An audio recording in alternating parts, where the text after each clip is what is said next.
Do it. Right. Yeah. Hi, everyone. Thank you so much for being here today for Human Longevity's webinar. We have an exciting guest today, and welcome to all of the 300 plus members who are on our webinar today viewing. And if there's any questions at the end, we'll be able to answer those questions. So definitely feel free to submit those. So today we have the privilege of having Dr. David Martin, who is the Chief Scientist and High Performance Director for Apeiron Health. Apeiron Life, and he is responsible for orchestrating a holistic approach to wellness at Apeiron. He's had a career of 40 plus years of working with Olympic and professional athletes using leading human physiology science, physiological assessments, wearable technology, and integrating team approach to help their members achieve their performance and health span goals. He has had over 120 peer-reviewed publications in applied sports science, and we're very excited to have you here today. Thank you so much. Well, that's wonderful. Thank you very much. Yeah, no, it's very happy to be here. Thank you, Dr. Chen. And also like to thank James and especially thank Nikki and Lauren for all the work you put into putting this together. And on our end, Kristen Larson from the Apeiron Life team, they really organized that. I just had to drive in and be ready to go. So we're going to pack a fair bit of content into like the next 25 minutes. So I'll jump right in. As we said right at the very beginning, I'm going to be talking about sports science and then drawing some analogies to this lifestyle medicine and this idea of living a long, healthy life. So we're going to start with the field that I'm probably most familiar with, which is the sports side of things. So my life basically I was 2 years at the US Olympic Training Center, and now I was 21 years at the Australian Institute of Sport. And after that, I spent 4 years with the Philadelphia 76ers. They were much better in the years I was with them. They're having a little trouble now. It's an amazing group, but as part of my background, I've had the chance to interact with Tour de France winner, and I've been able to interact with individuals who have gone to the Olympic Games and set a world record. And I've been able to be with people who win a gold medal and set a world record, and also watch the development of an individual supremely talented that led up to an MVP award. And the message that I wanted to bring to all of you today is that these people don't do it on their own. There's big teams that help them achieve these phenomenal performances. So we published a paper, me and some of my colleagues, adjunct faculty with the Australian Catholic University, and it was an international group. We were really interested in the prevalence of elite performers. How often do we see somebody that could make like a national team? And the bottom line is it's rare. To be a truly elite performer in any athletic event is rare. That's why we call them elite. And what I have up here is a couple of the numbers. It might be as low globally as 2 in 100,000 people will be good enough to be represented in a national team. In Australia, you'll see it's a little bit, almost twice the average. They have a small population of 26 million, but they're kind of bucking the odds a bit. And you'll hear a lot of people saying they're punching above their weight. So is this just a fluke? Are they just genetically better down there, or is something going on? Well, in the Olympic rankings, you'll see in Tokyo, in the last Olympic Games, in the Summer Olympic Games, you'll see Australia ranking 6. Now, they're the 55th most populous nation. So the law of averages, this is not warranted. This should not happen. So a lot of people wonder why. Australia's not the only country. There's others as well. There's these little hot spots, and you wonder why. Why are they performing so well internationally?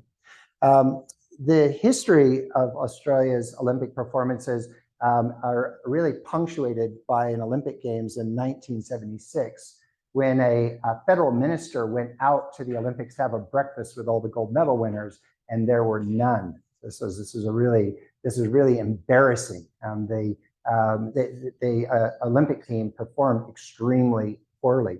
And so this was an impetus for a lot of people within Australia to try to ask the question, what could we do to change this game? And what they did is they started throwing around all these terms. We need to get smart. We can't be old fashioned. We can't just leave it to chance. We've got to be innovative, efficient, interdisciplinary, targeted, high tech. This was kind of the buzz of the meetings that led up to developing the Australian Institute of Sport. And the idea behind the Australian Institute of Sport is that we can't just let the law of averages dictate our future. Even though Olympians are incredibly rare, if we got really, really smart, we might be able to produce more champions. We might be able to like hack the system, reverse engineer what we want. Let's be smart and try to make things happen instead of just seeing what does happen. So they built this big, huge, footprint. They brought in all of these really smart coaches, and these coaches were very passionate and very committed, but they'd all tasted success before. A lot of them were international. It breathed a lot of confidence into the Australian system. These people know what they're doing. And then what they did is they hired all of these very unique scientists. It wasn't your typical institute where you just had coaches and athletes and nice facilities. You had coaches and athletes and all these scientists. And the scientists started to develop a lot of models around performance, and they tried to break down all the subcomponents of what would be required to perform at the very highest level. And the labs that these professors ran, they grew, and the research grew, and the partnerships grew, and the collaborations grew. And so the knowledge base started growing as well. And some of the things that ended up happening is, you can see, this is way back in the 1800s with all the Summer Olympic Games going up to the Home Olympic Games in Melbourne in 1956. That's right by the T in athletics. You can see there's a little spike there. And then I drew a line down in 1981 when the Australian Institute of Sport basically started. And you can see that the efforts, the collaborative efforts of everybody starting to focus on performance, it seems to have made a difference.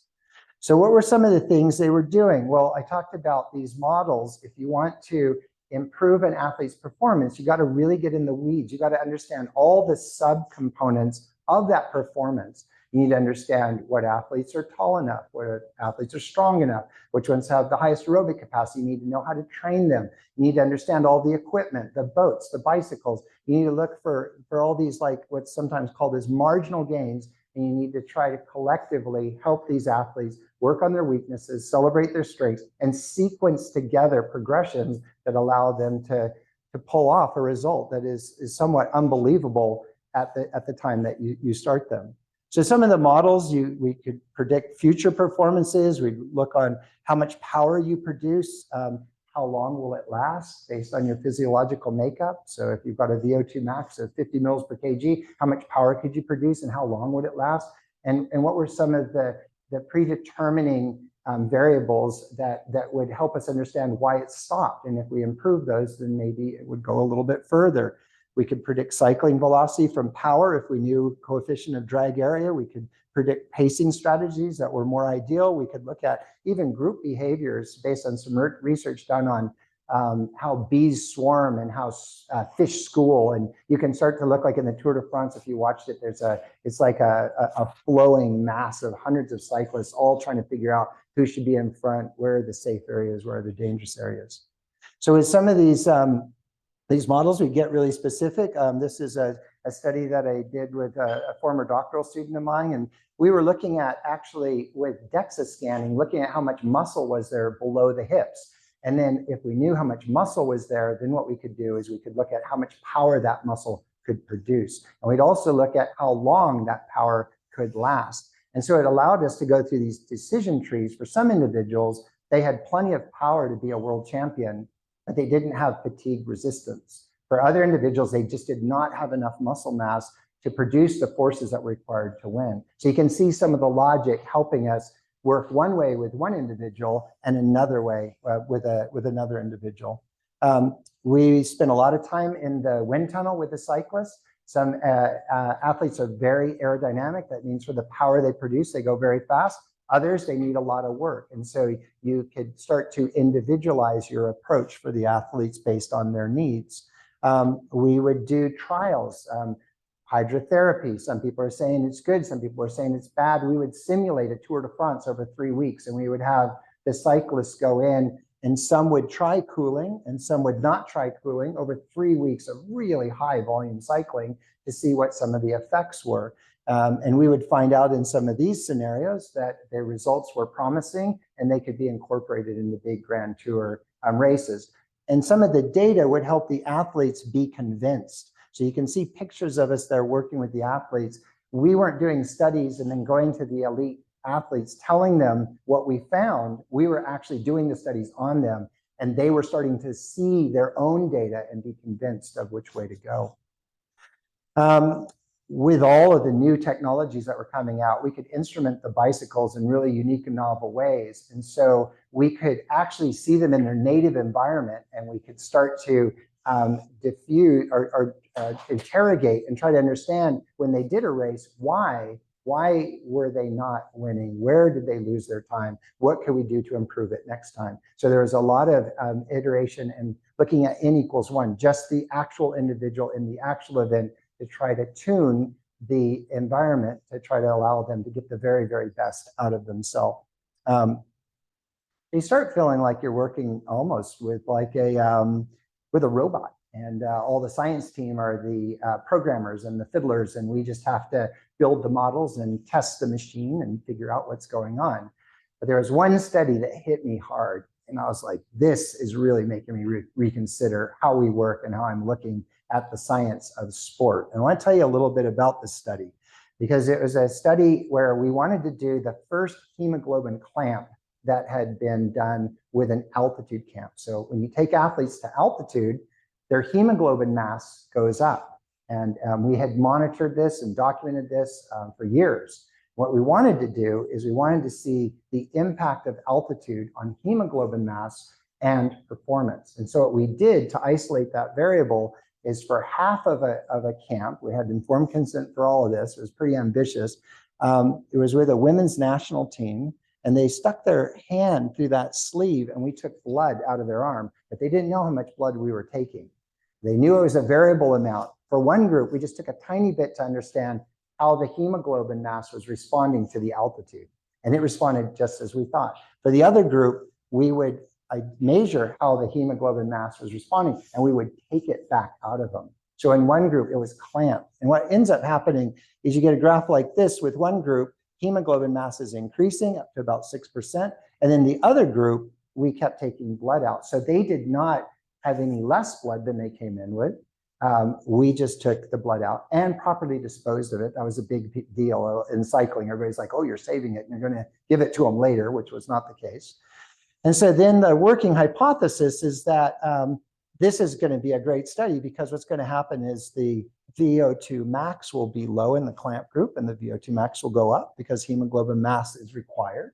And what we're going to find is performance will be blocked, or it'll be blunted in the clamp group, and it will go up as expected in the altitude group. But what we found was both groups had about the same increase in performance. So how can this be? We literally took the hemoglobin mass out of them. But these camps were amazing. We had all these scientists, we had all these people. They knew they were coming to an altitude camp at the Australian Institute of Sport. It was live high, train low. It was artificial altitude. We did nitrogen dilution. And so we started to think that, man, there's something else going on when you have big groups of people that support an individual as they're trying to achieve something amazing. There's another effect going on. And we've heard of placebo effects, we've heard of Hawthorne effects, we've heard of Pygmalion effects, but there was something else we thought that was going on. And so when we look at support staff for the Philadelphia 76ers back with Dr. J in the good old days in the 80s, there wasn't a lot of support staff. And now this is what the Orlando Magic looked like. This is the support staff for the Orlando Magic. So imagine if it's all coordinated and they communicate well. Can you imagine being a player in there, feeling all this support, all these people that are looking after you? Think of Formula One race car drivers now. The old days, 4 guys came up, beat on a hub, tried to change a wheel, and now it's just unbelievable efficiency. A coordinated, tight, well-trained team looking after the driver. It's not just how quick they get them in and out of the pit stop. Think of the confidence that the driver would have with a team like that backing them, which is pretty amazing.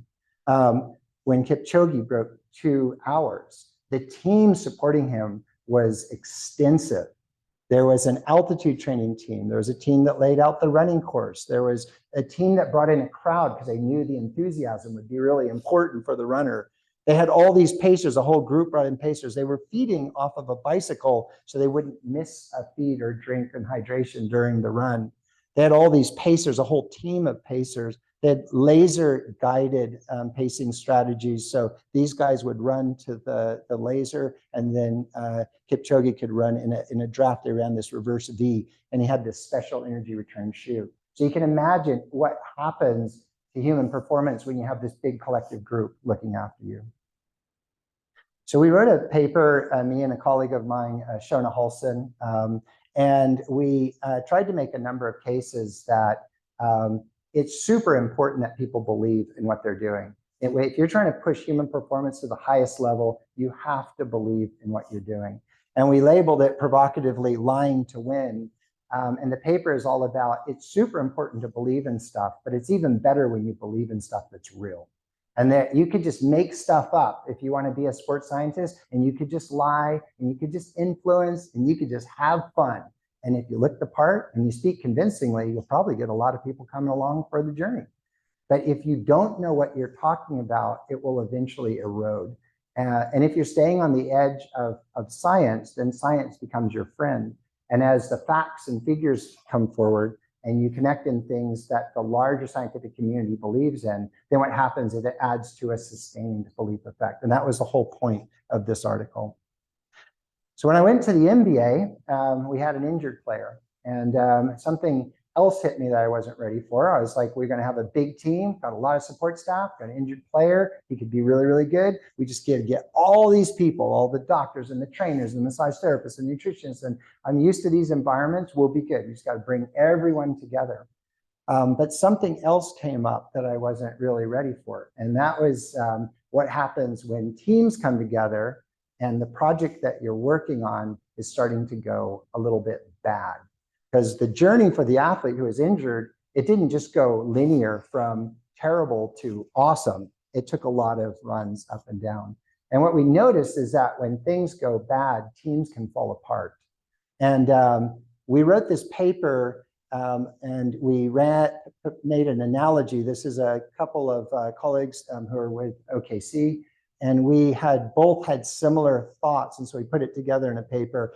And it's called Avoidance Preening, Displacement Behavior, and Codependency in Professional Team Sport, when wants become more important than needs. And the whole paper is about how support staff that want to help someone do something special often work well when things are going well. But when things are going bad, they can fall apart. And what happens to birds when things fall apart is bizarre. A bird will have like a snake coming up to a nest, and it wants to it will squawk and try to get the snake away from the nest. But at a certain point, it just will stop and decide, I guess this isn't going to be fun. And it just starts cleaning its feathers. And you're like, what the heck are you doing? This is not the time to clean your feathers.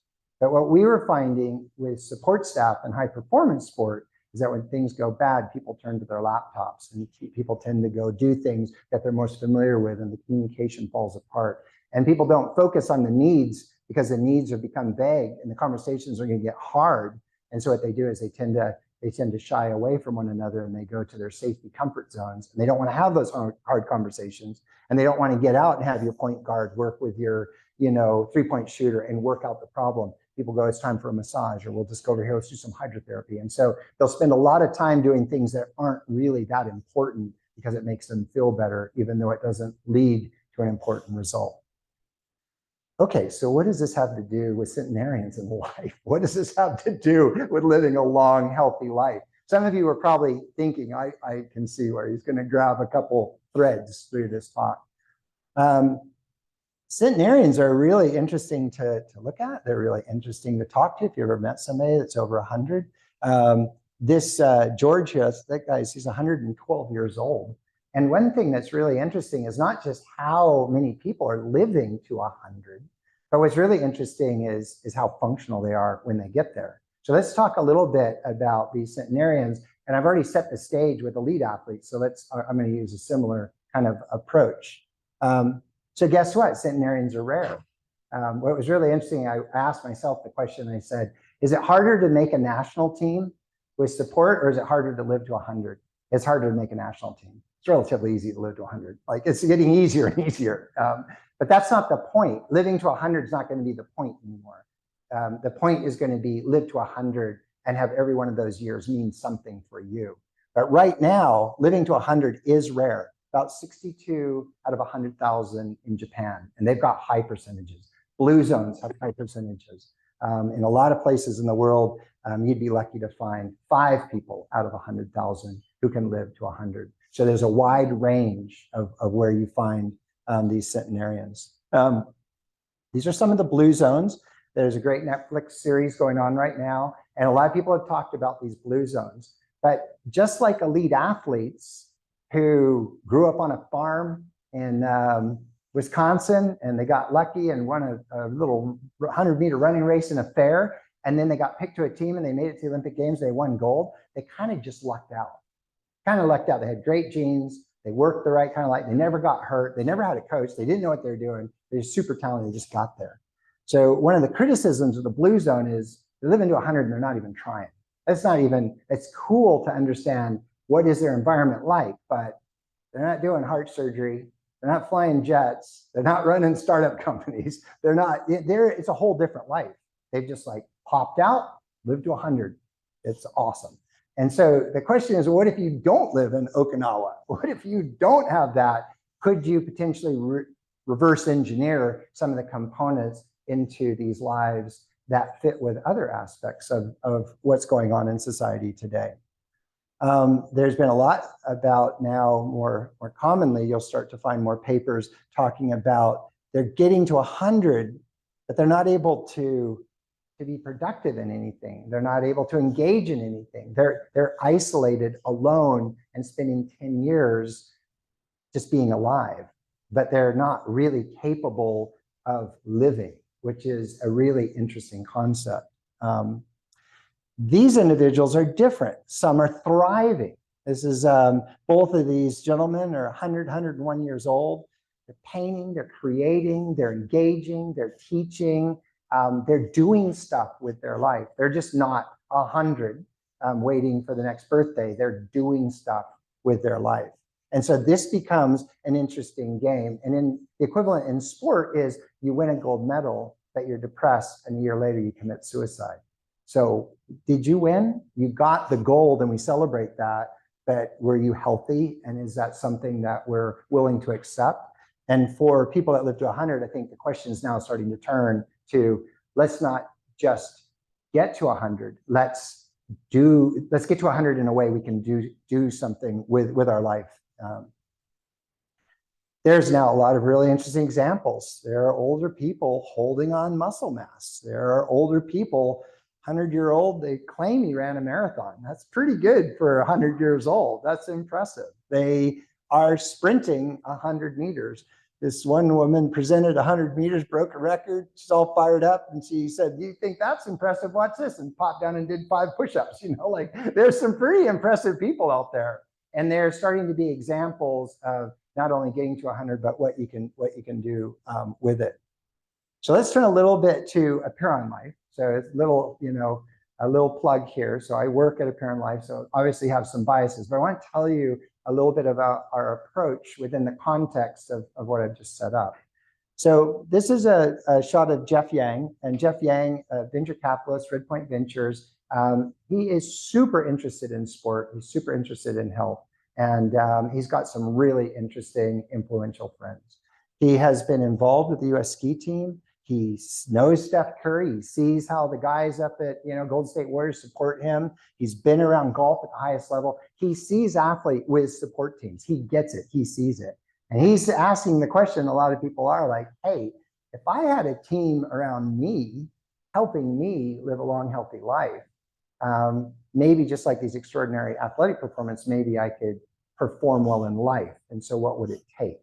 So what he did is he built a team. And it's a really fun team. You've got individuals, a lot of us have worked in sport and professional sport. A lot of people have got a real diverse skill set. We've got dietitians and sleep specialists. We've got referrals with psychologists. We have exercise physiologists. We have strength and conditioning, athletic training, and a lot of concierge and logistics. And in the middle, you'll see Jeff. And Dempsey, who's got a background in software engineering and understands a lot about startup companies. And you got Mark Guillet, and he works with Agile PT, so he comes from that, injury preventative perspective. And then they've pulled this team together to try to essentially allow people who aren't living in Okinawa to come in and receive some support. And this isn't just to get a result on where you're at, which, as I'll show you, is important. It's also about the support that you could have to just keep tuning and refining and supporting a person as they're living their life. So I want to spend most of the time on this, and then we'll wind up. So a lot of people, I think, will understand lifespan, and hospitals usually focus on lifespan. And there are departments that are all focused on, if you get cancer, or if you get cardiovascular disease, or you get, a musculoskeletal disorder, or you've got a respiratory problem, or neurological disease, or infectious disease, you go to hospital and they try to fix you. One thing that's amazing at HLI here is they're looking out ahead. So you're getting insights before it manifests. So the idea is to avoid the trips to the hospital and to be very aware of where you're at. So if something's coming down the road, you can get on top of it super early. I was really impressed when I came in. James was telling us, pancreatic cancer is a nasty beast. And if it goes too far, it's really hard to take care of. But when you catch it early, it's insanely easy to do something powerful about it. So lifespan, you have a lifespan that you could realize, but there's a lot of things that will cut it short. I think for those of you that follow Peter Attia, he likes to call it about, don't let the dumb things kill you. Like, don't die of a dumb thing. It's okay to die of your life is over, but don't just do something stupid, So that's lifespan, and there's a lot of professionals that try to keep you alive. And there's been a lot of progress, and people are living further. Performance span is what I just talked about. How long did Tom Brady last in football? How long can a professional athlete hold their game up at the highest possible level? And we have institutes of sport, and they're very different than hospitals. They have departments of physiology and skill acquisition, biomechanics and psychology that fits the model that I was telling you about. But what about this middle bit? The middle bit's tricky. The middle bit is health span. We don't really care about health span. We talk about health span, but who takes care of it?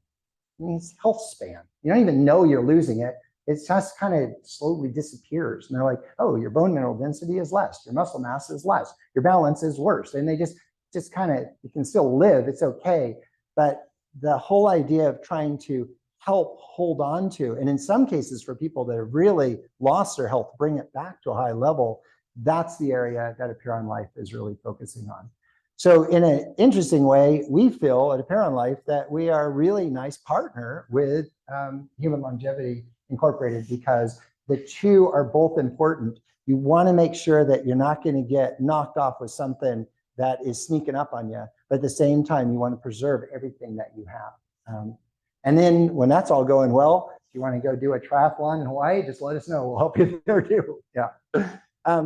So it gets really fun, and I have this this paper that I wrote up with a colleague of mine called Phenomics in Sport. Phenomics, unlike genomics, is how the genes actually manifest themselves. So your phenotype would be like how tall you are.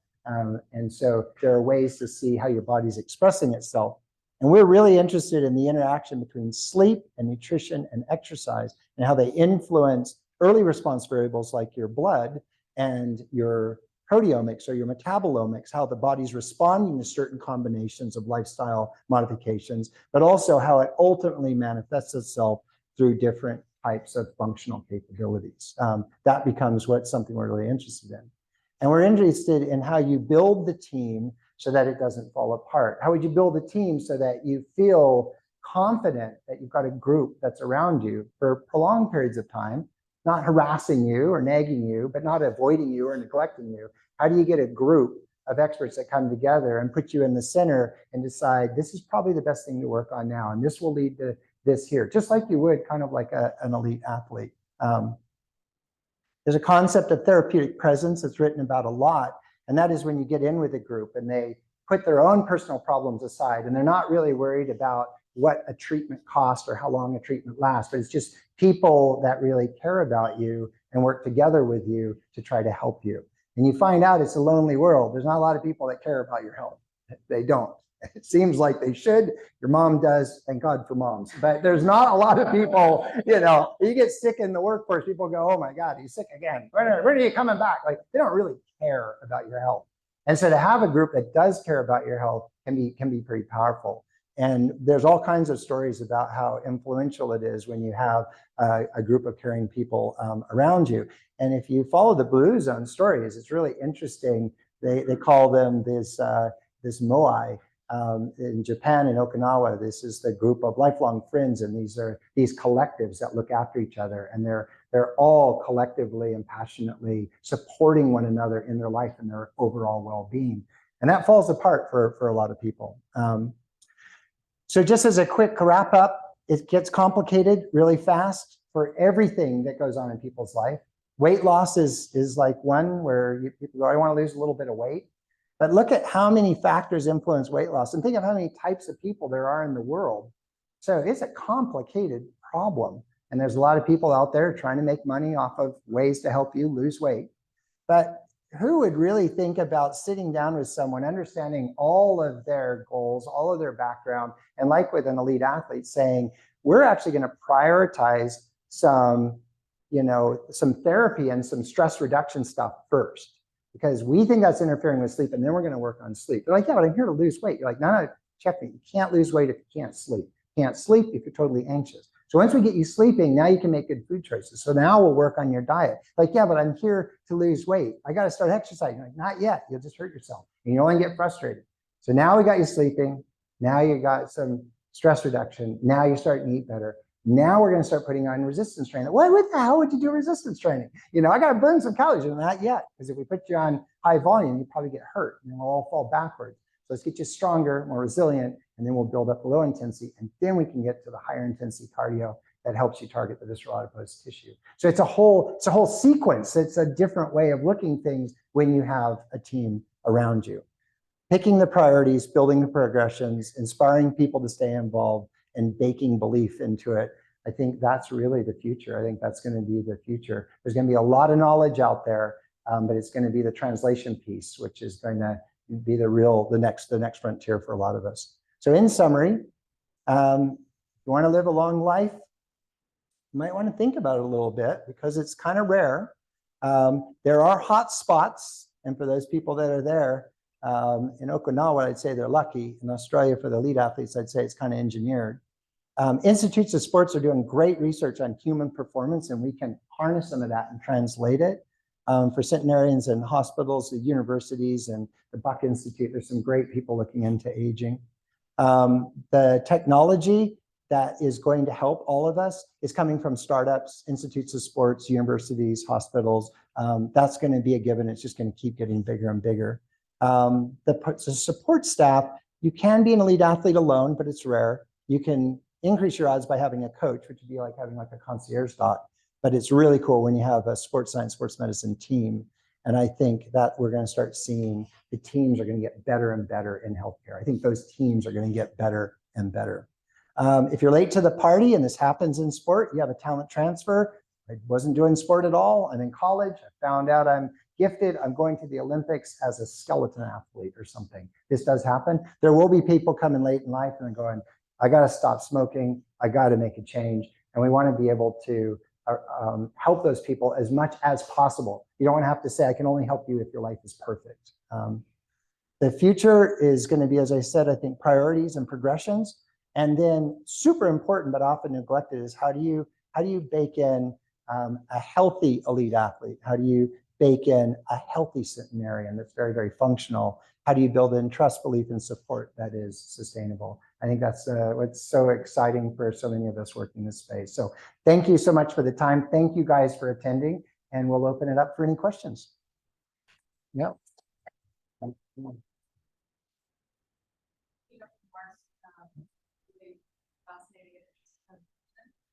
So we do have one question from our members. So one of them is, what are biomarkers that Caroline uses to assess lifespan? What type of based on what you experience.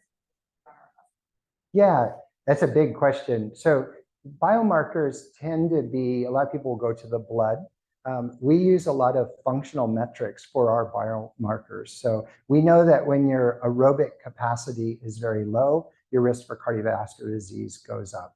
We know that if your body composition, especially your visceral adipose tissue, is very, very high, then your risk for metabolic syndrome is greatly increased. We know that if your balance is very, very low, then the odds of you tripping and falling and hurting yourself are greatly increased. We know that if you have a lot of musculoskeletal injury, we do a lot of functional movements for range of motion and pain. And if you have joints that are hurting you, that limits activities that you can engage in. And then that has downstream effects on how you try to keep yourself healthy. So a lot of the biomarkers we're using right now that we really lock into are expressions of how functional the body is as it ages. And the way that we know those results are high, average, or low is we look at, for your age and for your sex, how do you compare to normative standards? That gives us a reference point. We try not to predict when somebody's going to die. We haven't been playing in that space. We spend a lot of time saying, how functional and how capable can you be for the age that you're at right now? Thanks so much. I'm going to open it up to our live audience here. So if anyone has a question, raise your hand.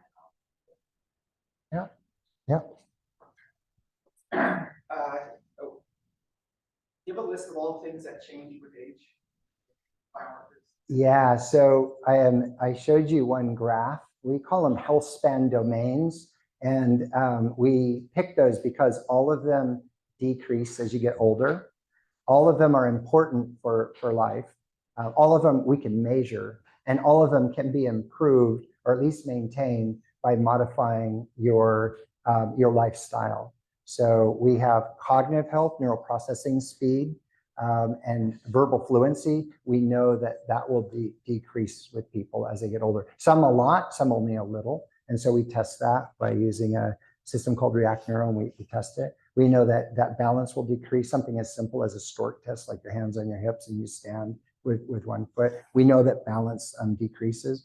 We know that the joints will stiffen and that range of motion and the sensations that go with range of motion, something as simple as just squatting down as low as you can go, that becomes more and more difficult as people get older. We know aerobic capacity, you lose about 10% per decade. We know that muscle mass and sarcopenia, though, people will usually lose about 3-4% depending on their lifestyle as they go through each decade. So those are the ones that we're kind of focusing on right now. Yeah. And the data that you're using to make is that all internal data? No, so we're very connected to published epidemiological data, American College of Sports Medicine data, Framingham Heart Study data, Cooper Clinic data. So we like to go to the largest normative databases that we can find, and then what we do is we try to blend them together, kind of like you would do with like a meta review to try to get reference points. Yep. A lot of it too, I probably just follow up there that as people ask, when we start with them, they spend a lot of time, a lot of our dietitians are very good with behavioral counseling, and they do spend a lot of time with our clients just asking, what are your goals? What's hurting you? What's happening? So people say, I used to play tennis collegiately. I got involved, I built 2 companies. I wasn't very active. I'd like to get back to tennis, but I'm worried I'm going to hurt myself. I had a friend, he popped his Achilles playing pickleball. I'm a little worried. We say, don't play pickleball. No, I don't say that. Yeah. So we say, well, let's get you ready. Let's get you ready to re-engage. Just because you're 50 doesn't mean you can't play tennis. Just because you're 60 doesn't mean you can't go skiing. Just because you're 70, it doesn't mean that you can't go hiking up mountains. So we say it might take us a little longer to get there, but let's pick what you want. So it's not just going to a normative reference range and saying you're low. It's also saying, what do you want out of your life? How can we help you? One thing we see a lot is when people get hurt when they're older, a lot of the medical profession just say, let's just get them back to work. You got your knee replaced, let's just rehab and get you so you can get in the car, get to work, do your job, get home, mow the yard, do your basics. That's it. Whereas we're coming at it like, let's get that right leg as good, if not better than it was before you ever went in for surgery. Yeah. Walk through what it means Bring on life member. Yeah. And what that process starts. What you do with the program. Yeah, this is where I should just gracefully turn it over to Chris and Larson. No, but, yeah, so the way it usually starts, and anyone's be more than welcome to entertain anyone who's even remotely interested. You can reach out through our website. That's an easy way to do it. I think we have some flyers here as well. But for those people that are online, you can go through the website and you can just make an expressive interest and say, I'd like to learn more. We would send you materials and say, you know, is this right for you? You can consider all the different aspects. There's different packages, like with a lot of programs. You can go all in, or there's different ways to come in like a bronze or a silver or a gold membership. And then after you express interest, then we'll sit down and try to say what's right for you and what are the issues that you have. In some cases, a medical referral is definitely important. We are not a medical team, so we could very easily, as a first step, say, you have not seen your primary care physician in quite a while. You need to get set up maybe with a concierge doc. You need to be reviewed by a medical team right away. And if we all feel good about what you're talking about, then we will complement them and we can start helping you towards your goals. So the first step after they sign up is they come in after doing some surveys, and we do a testing a day. And that takes about 3 hours, the full test. And we would go through just that first question that you asked. We would go through and test and quantify all of those different parameters, these health span domains.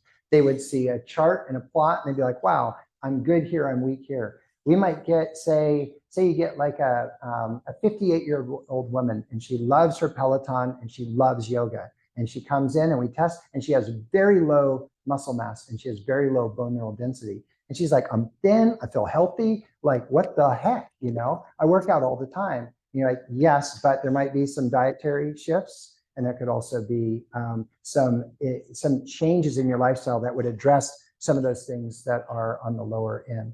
After we get done with the testing, then a team gets assigned to that person. So they get their little team around them, and then it begins, then the journey begins. And it's like, for those that are local, we meet them, we have a facility, and they might come in for some mobility sessions, or they might come in for some training sessions or some cardio sessions. And then it starts to evolve based on each individual's needs. There's usually 3 to 4 times a year, we'll come in for a spot check to say we've been working on body comp. So let's do another DEXA. Let's see if the body comp is responding favorably. If it isn't, it's not that nobody knows what they're doing. We usually take very conservative approaches because we don't want to hurt anyone, especially as they get older. And so we take a very conservative approach. If that's not giving what we want, then we know we're going to have to play with the diet, the sleep, and the exercise a little bit differently. We're really big on time efficiency. We're really big on joy and engagement and enjoying what you do and enjoying who you're working out with. So we don't like this kind of, you know, Camp Pendleton Marine boot camp, you know, like, welcome to a Piron, drop me 50, give me 50, you know, we definitely stay away from that. Yeah, good question. Yeah.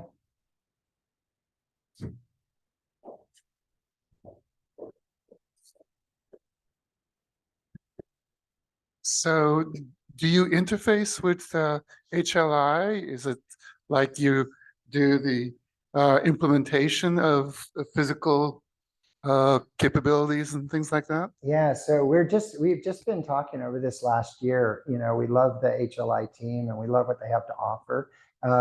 As you can tell, we're very heavy on the day-to-day implementation and the translation. We are not doing any of the advanced medical diagnostics works that they're doing here. So the idea is surveillance happens here. They do have a wonderful team of doctors and some great expertise that we really like partnering with.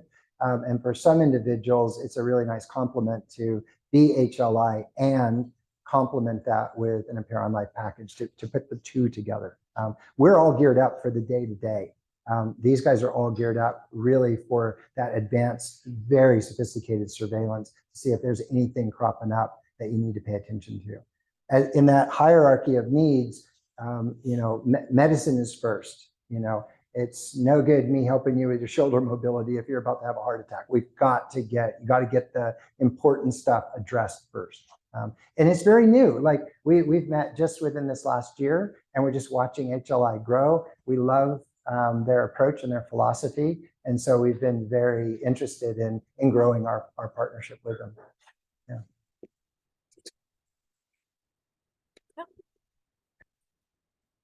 Can you say a little bit more about the therapeutic presence and maybe why it's so challenging to do this alone? And Yeah. It's I'm fascinated with this area. In the Tour de France, we use soigneurs, they're massage therapists, and it's often a lot of technical staff will criticize. They're like, show me the data that a soft tissue therapist is required for someone to win the Tour de France. And like, you have no idea what's going on. Like if a little kid trips and falls and they cry, a mom will come, usually, or the dad, usually the mom. They'll come pick up the kid, grab them, hold them, and you go, hey, it's going to be okay. It's going to be okay. And it's like you soothe them and you take care of them, and it's like you're all right. And then they'll go, great, I'm held, I'm secure, I'm safe. And I feel like part of the therapeutic presence is that, you know, it's like it's relentless support, and it's got to feel really authentic. And some people naturally have it. You'll feel it in your care providers. They are genuinely engaged, connected. You can feel that they want the best for you.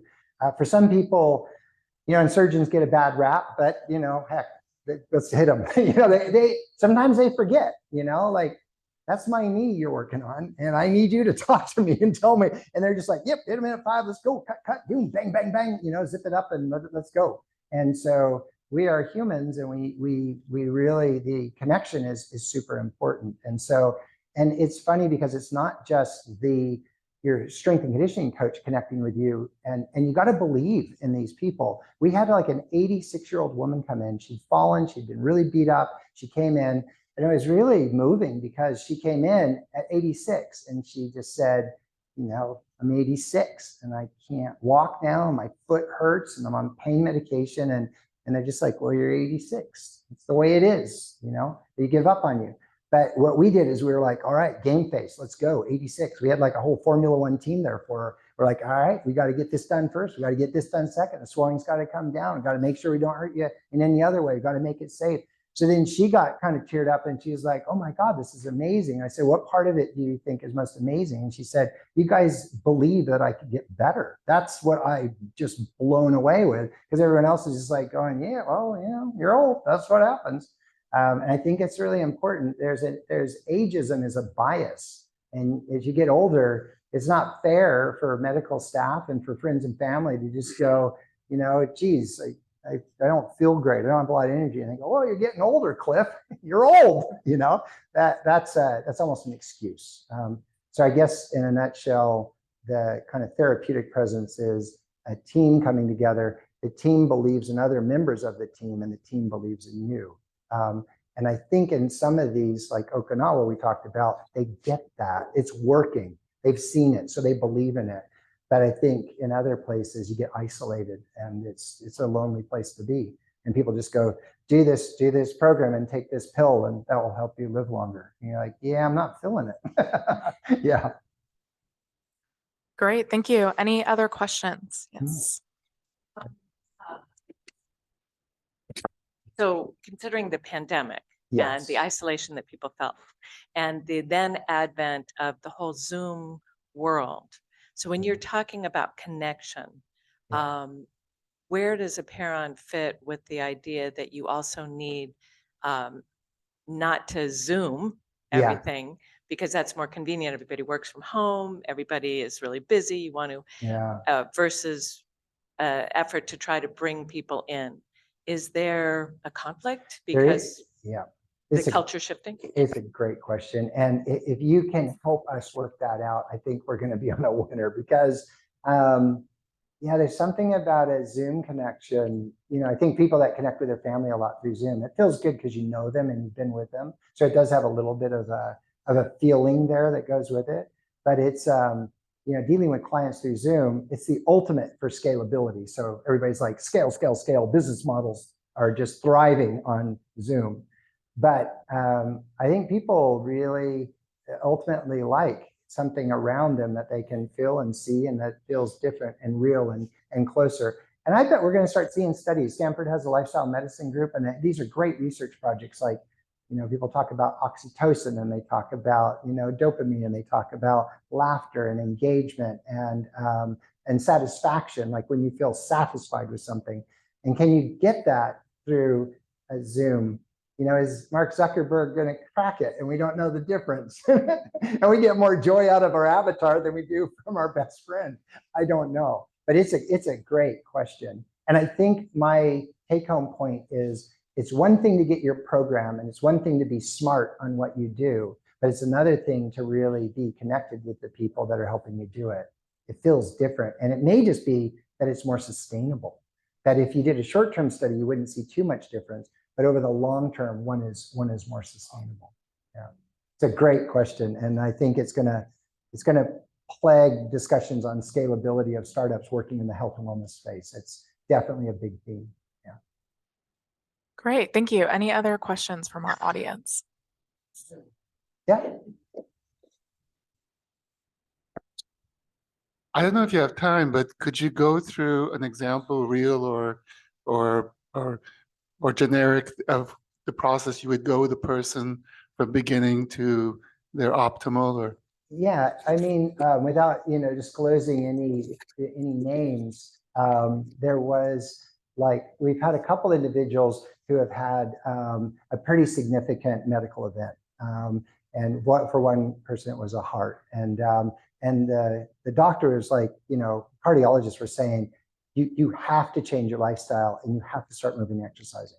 And they're like, yeah, but if I exercise too much, am I going to have a heart attack? They're like, if you don't move, you're going to have a heart attack. Like, this is the balance here. We've got to get you moving. And so his case study was a really fun one because some things happened where he sold a business. He moved into an environment where he was with some very active friends. He had a lot of time with our staff before he went to set up a bunch of different habits. And we could just watch the body composition change. We could just watch the muscle go up. We could watch the fat go down. We could watch his balance improve. We could see cognitively him being quicker and sharper. We could see his aerobic capacity from not even being allowed on a treadmill to starting moving up to 60th percentile for his age and his sex. He was really excited because his golf game was getting really good. And his golf buddies were telling us to, hey, settle down on it. Settle down on this guy. He was good for a while, but he's starting to, I think everything that's enough, And so for us, that was a really good example. And he rotated through. He would meet with sleep specialists and say, I've got to get this right. And the sleep specialist will say, we'll do a lot of behavioral stuff, but the first thing you got to make sure is you don't have sleep apnea or something that requires a medical doctor and some type of a device. And then the dietitians would say, look, we have to give you a diet. We can't just say starve yourself. We've got to give you a diet that's appropriate, but it's got to be sustainable. And then he'll be like, this doesn't work and that doesn't work. And sometimes they put chefs in people's homes and go, let this person cook for you for a bit so that you see how it works. And then they can come out and then you can try it on your own. So we've had some of those. We've had lots of success stories. We have data. And what we do is we look at the lowest 25th percentile. So if you test in any health span domain and you're in the lowest 25th percentile, our hit rates are great. 85, 90% will improve in a positive direction. The ones that don't are the ones that we just can't get the consistency with them. For a lot of people, they'll sign up with good intentions. They'll say, I'm signing up, we're going to do this. And then life hits them and things happen. There's a child that's sick, or there's a business that's got major issues, and they're just like, I really wanted to do this, but I just can't engage. We do usually tell people that's when you need us the most. It's a strange thing. You want to be fit and look good and healthy and come in and say, hi, let's go. But really the time you need us the most is when things are unraveling a bit. That's where you need the team to come together and go, right, here's what we can do. Those are the harder ones to troubleshoot. But to your point, there's been a lot of really fun examples. I think the team loves it. Whenever there's a really good result and people are excited, then the whole team gets a bit of a rush out of that. They find it really exciting. Yeah. We'll see over the next 20 years. Let's see how. Yeah. Great, thank you. Any other questions? Yeah, well, thanks for Great. everybody's questions, and thanks to everybody online that joined Yeah. in. So Yeah, we thanks again actually, for having us. we had one more question, if you don't mind. Oh, no, that's Just one fine. more. Yeah. So, someone wrote in and said, what is the biggest success that you've seen at Apeiron so far? The one that really moved me, I mean, this woman who was 86, she was crying. She was so impressed with, the engagement. And we had the orthopedic surgeon there. We had, our whole team, and they've seen a lot and they get around it. And she was crying and talking, and I was like going, geez, that's really moving. And then I looked around at the team, I'm like, oh, you're an orthopedic surgeon. get a tissue. What are you doing? The whole team was just moved, at that bit. And then she wasn't just moved, but then she made progress. And we had pictures of her like riding a 3-wheel bicycle when they got into Florida, and she was back on the move, and she was engaged, and her kids were out on the golf course, and she could go out. She wasn't golfing with them, but she was like walking around and being part of it. And that one was just amazing. I thought that was incredible. We've seen another 80-year-old who lost body fat and put on muscle mass. And he just said, I just needed a kick in the butt. I just needed to know it was possible, because I just thought I was getting old. And you guys said that's not an excuse. And then I tried it, and then I'm stronger and leaner than I was, and I feel good, and those are great. Yeah, the ones in need are impressive. And then we've had a couple people that are really talented, very fit, master athlete types. And they look the part. They're just so fit and so strong, and they can go do an amazing triathlon. But then you see other parts of their health that aren't that great. And to see them rounded out while they still maintain a high standard in these other areas, I think that one's really interesting. We just get excited with the puzzle. Every person's a puzzle, and it's really fun to see where you go. So it's a great question. It's hard to really pinpoint it. Great, incredible. Well, thank you so much, Dr. Martin. Thank you for your time, and we appreciate everyone who's attended in person or virtually. Thank you so much. Thank you. Yeah. Mhm.